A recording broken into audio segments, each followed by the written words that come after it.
If you look at the market today, it's like it has a split personality. On one hand, you've got this incredible dream of an AI-powered future. On the other, you have the cold, hard reality of an economy that's slowing down. So, we're going to dive deep into this weird disconnect, using a top Wall Street strategist's private brief as our map. Ready? Let's get into it. This one line, it just nails the whole thing. You got the engine of reality, right? Consumption. And it's grinding to a halt. But then you've got this AI dream, this fuel that's burning so hot it could incinerate a 100-year bond. That's not just poetry, folks. That's the core conflict driving everything, and I mean everything, in the market right now. All right, so what's really moving the needle today? Well, we've got a few key things. You've got Google making this insane 100-year bet on AI. But at the exact same time, retail sales, they've hit a wall, 0. Then you have TSMC, the guys actually building the AI dream, giving us a serious reality check on the hardware side. We're also going to look at some major disruption hitting the financial sector and a quiet but super important signal from China. See, all these little pieces, they're all part of a bigger picture, and that's what we're here to figure out. Okay, first up, let's tackle this odd couple, right? The strange coexistence of stark reality and these wild futuristic dreams. So this leads to the big paradox, right? The question on everyone's mind. Why on earth is bad news suddenly good news? It feels totally backwards, doesn't it? But trust me, there's a cold, calculated logic to this madness, and we're going to get right into it. And here it is, Exhibit A, the bad news. U.S. retail sales. The forecast was for a decent 0.4% bump. What did we actually get? A big, fat 0. Flat. Nothing. This isn't just a small miss, it's a huge one. And it tells us one thing, loud and clear.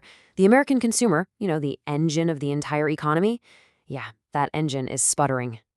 Now this is where things get really interesting.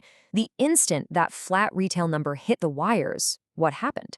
The 10-year Treasury yield, think of it as the bedrock interest rate for the whole economy, it dropped by 5 basis points. Now, I know, 5 basis points sounds tiny, right? It's just 0.05%. But in the world of bonds, believe me, that's a major move. And that is the bad news is good news paradox playing out in real time. See, weak data like this screams to the market that the Federal Reserve might have to step in and cut interest rates to juice the economy. And just the hint of lower rates, well, that's like pouring rocket fuel on the stock market. It means cheaper money for companies to grow, and nobody loves that more than the interest rate-sensitive tech sector. Okay, so that's the big macro story.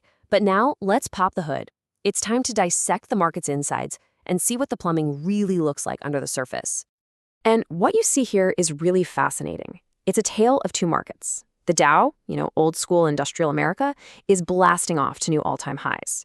But look at the S&P 500 and the NASDAQ, the tech-heavy indexes. They're just flat. Consolidating is the term the pros use. What does this tell us? It suggests the rally is broadening out. Money is finally looking for a home outside of just a handful of big tech names. And you know what? That's actually a pretty healthy sign. But hold on, it's not all sunshine and roses. The strategist points out a big warning sign flashing over in the crypto space, Bitcoin. It's often seen as the canary in the coal mine for risk appetite, right? Well, it just failed to break through that critical $69,000 level. This has all the makings of a classic bull trap. It sucks you in, makes you think we're going to the moon, and then bam. It's a serious warning that maybe the most speculative froth in the market is starting to fizzle out. So, if the speculative stuff is getting shaky, where's the smart money flowing? Let's follow the trail. And the picture here is crystal clear. Look where the money went. It poured into utilities and real estate. Why? Because when bond yields drop, these steady dividend-paying sectors look a whole lot better. And the biggest loser of the day? Financials. Just hammered, absolutely crushed by the fear that some new AI fintech is going to come along and eat their lunch. Meanwhile, the hot theme, surprise, surprise, is still AI hardware. And boy, did it get a boost from TSMC posting a mind-blowing 37% jump in January sales. You want to understand this market in a nutshell? Just look at this tale of two companies. On the left, Spotify, up a massive 10%. The reason? Simple. They show the market real profits, cold, hard cash. Institutions are rewarding proven results, not just a good story. Now look at the right, Charles Schwab, down almost 7.5%. And this wasn't about a bad earnings report. No, this was about structural fear, a deep-seated anxiety that AI is coming to make their entire wealth management business obsolete. This is a huge signal about what the market values right now. Okay, so that's the diagnosis. Now what's the prescription? How do you actually navigate this? Well, the strategist lays out a very clear, actionable playbook. All right, scenario A, the bull case. The trigger here is the upcoming jobs report. If it comes in Goldilocks, just right, not too hot, not too cold, then bond yields will chill out and the rally keeps going. The play? The report says to start buying the dip on some of those top-tier software names that have gotten hammered and double down on the essential AI infrastructure plays. Think TSMC, the guys with the shovels in the gold rush. Okay, now for scenario B, the bear case. The trigger here is if that jobs report is an absolute horror show. We're talking negative growth, soaring unemployment, something that screams recession. If that happens, the playbook is simple and clear. Hit the brakes. Raise cash, take risk off the table, and rotate into the classic defensive hiding spots, like consumer staples and healthcare, the stuff people buy no matter what. All right, let's bring it all home. We're going to wrap this up with the final verdict and the one single number you absolutely have to watch.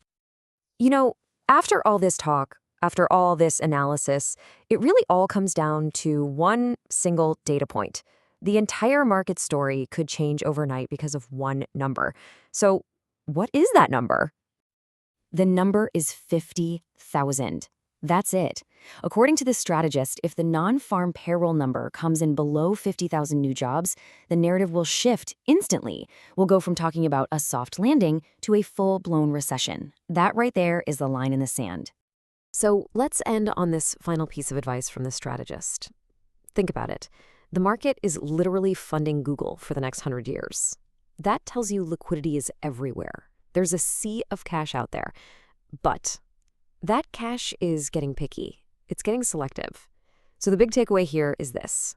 Don't just get swept away by the AI wave. Get on board with the companies who are actually making the wave, like a TSMC. Or find the ones who've already proven they know how to surf it, like Spotify.